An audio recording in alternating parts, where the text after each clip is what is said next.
बिस्मिल्लाहिर्रहमानिर्रहीम। अस्सलामु अलैकुम दोस्तों, मेरी आज इस वीडियो का मकसद ये है कि जो गुज़श्ता रात को जो अफसोसनाक वाक़या हुआ जिसमें हमारी एक बहन जो कि गुजरांवाला से लाहौर सियालकोट से मोटरवे वाली जो मोटरवे है उस पर ट्रैवलिंग कर रही थी। रात के टाइम उनका पेट्रोल ख़त्म हो गया गाड़ी का, एंड देन उसके बाद उनके साथ जो डकैती की गई, उनके साथ जो ज़्यादती की गई, जुल्म हुआ, वो एक इंतहाई अफसोसनाक ख़बर है हम सब के लिए, और जिस पर आज पूरा पाकिस्तान एहतजाज कर रहा है। हम सबको मिलकर इस पर एहतजाज करना चाहिए। बेसिकली हम एक इस्लामिक स्टेट हैं और पाकिस्तान का जो वजूद आया था वो ला इलाहा इल्लल्लाह मुहम्मदुर रसूलुल्लाह पर आया था, और हम 27 रमज़ानुल मुबारक को पाकिस्तान का वजूद अमल में आया था। हम एक इस्लामिक स्टेट हैं, हम एक आज़ाद मुल्क हैं, हमारी यहाँ पर कोई पाबंदी नहीं है, हर कोई आज़ाद है। मगर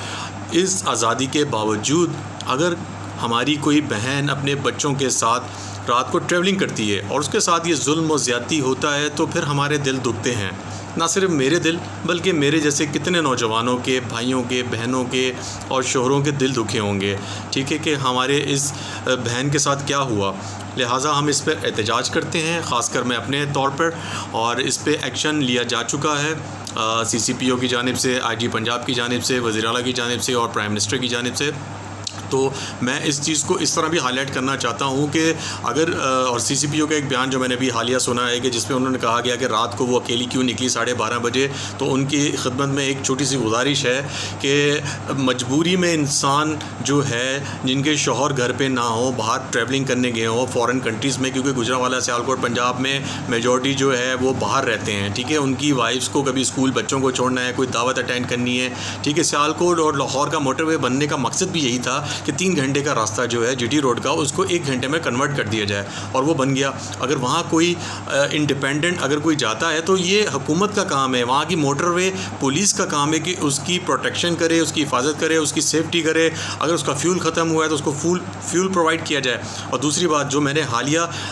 कुछ 2 मंथ्स बैक जब मैंने ट्रैवलिंग की थी मोटरवेज़ पे, तो मैंने ये फाइंड आउट किया था कि वहाँ पे ना तो रात को लाइट्स होती हैं, और ना अगर किसी का फ्यूल कम हो जाए तो वो वहाँ से कॉल कर रहा होता है, कभी सिग्नल्स का प्रॉब्लम आता है। और दूसरी बात ये है कि जब आप कॉल्स करते हैं तो बहुत देर बाद उसका रिस्पांस आता है। तो अगर वहाँ पे कोई मोटरवे पुलिस होती, वहाँ पे उस गाड़ी को फ्यूल प्रोवाइड कर दिया जाता हमारी बहन को, तो वो अपनी मंजिल मकसूद तक पहुँच जाती, उसके साथ जुल्म और ज़्यादती नहीं होती, ठीक है। वहाँ पे मोटरवे जो है सुनसान इलाकों से होती हुई गुजरती है, वहाँ पे बार्स क्यों नहीं लगी हुई थी, वहाँ पे मोटरवे पुलिस क्यों नहीं मूव कर रही थी, और वहाँ की प्रोटेक्शन की ज़िम्मेदारी उनकी थी। बिकॉज़ कि जब आप एक मोटरवे से दूसरे मोटरवे जाते हैं तो वहाँ पे आप एंट्री पे अपना चेक इन करते हैं, एंड देन अपनी फ़ीस पे करते हैं, कहीं 200-250, कहीं 350, कहीं 500। इसी तरह जैसे सक्कर से मुल्तान मोटरवे, मुल्तान से लाहौर मोटरवे, और लाहौर से सियालकोट, इसी तरह पेशावर मोटरवेज़ वगैरह। तो कहने का मकसद ये है कि ये एक बहुत बड़ी ज़्यादती है, क्योंकि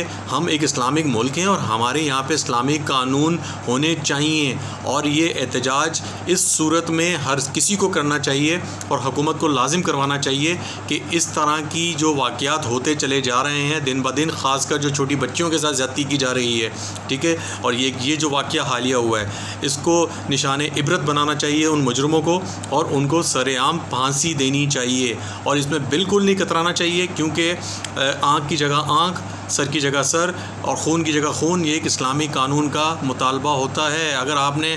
मतलब इस एक पाकिस्तान जो है एक इस्लामिक स्टेट से, हमें यहाँ पे अपनी माँओं बहनों की इज़्ज़त की हिफाजत करनी है। ये ना सिर्फ हमारा फ़र्ज़ है बल्कि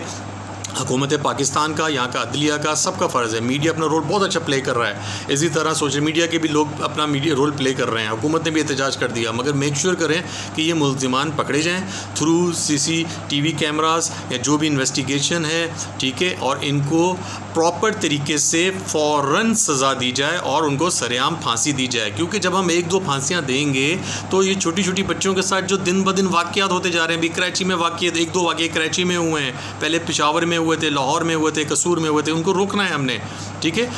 अभी हालिया दिनों में देखें, कोरोना वायरस आया, अल्लाह ताला का एक बीमारी थी अल्लाह ताला की तरफ से। मुसलमानों ने कितनी दुआएं की, कितनी नमाज़ें पढ़ी, वलियों की मज़ारात पे गए, दुआएं मांग के अल्लाह ताला ने पाकिस्तान को इस बीमारी से बिल्कुल आज़ाद कर दिया। लिहाजा अल्लाह ताला के अज़ाब को बार बार ना आज़माया जाए। اور یہ جو حالیہ بارشیں ہوئیں جس میں کراچی میں انسانوں کے ساتھ گاڑیاں بھی جا رہی تھیں، ٹھیک ہے، تو اللہ تعالیٰ کہتا ہے کہ میرے بتائے ہوئے راستے پہ چلو اور میرے پیارے نبی کے بتائے ہوئے راستوں پہ چلو تو کبھی بھی تمہیں نقصان نہیں ہوگا۔ اس طرح کے عناصر جو ہیں ان کو نشان عبرت بنانا ہے، ہمیں مل کر بنانا ہے، ہمیں اپنی گورنمنٹ کا بھی ساتھ دینا ہے، ہم نے پولیس کا بھی ساتھ دینا ہے، پولیس کی ہیلپ کرنی ہے، ان کو ڈائریکشن دینا ہے، اور سب سے امپورٹنٹ یہ ہے کہ ہم نے موٹر ویز کو سیکیور کرنا ہے 100%، تاکہ وہاں پہ دن رات ٹریولنگ جو کرے نا ان کو حفاظت ہونی چاہیے۔ موٹر ویز پہ ٹریولنگ اس لیے کی جاتی ہے، کسی کے والد بیمار ہوتے ہیں، کسی کے ہسبینڈ بیمار ہوتا ہے، کسی کو شادی مہندی ولیمہ اٹینڈ کرنا ہوتا ہے، تو ظاہری بات ہے کوئی رات کو لیٹ ہو جاتا ہے، وہ تو اپنے آپ کو یہ سوچ کے نکلتا ہے نا میں پاکستان میں نکل رہا ہوں تو میں تو سیکیور ہوں، ٹیکس بھی دیے جا رہے ہیں، ہر چیز کی جا رہی ہے، تو لہٰذا اس پہ میں اپنا پرسنلی احتجاج ریکارڈ کروا رہا ہوں، اور ہم اس کیمپین کو آگے بھی لے کے جائیں گے انشاءاللہ، اور میری تمام علماء سے، تمام وکلاء سے، تمام میڈیا پرسن سے، اور جو جس عہدے پہ ہے چیف جسٹس سے ایک اپیل ہے کہ اس چیز کو ہائی لائٹ کیا جائے، اور اس کیس کو ایک ایز اے ماڈل رول کے طور پر اس کو پروسیڈ کیا جائے، اور اس کے رزلٹ اس کو پرووائڈ کرنا چاہیے، تاکہ آئندہ کبھی بھی کوئی بھی یہ جرم کرنے سے پہلے 1000 دفعہ سوچے۔ ٹھیک ہے، شکریہ آپ سب کا۔ پاکستان زندہ باد۔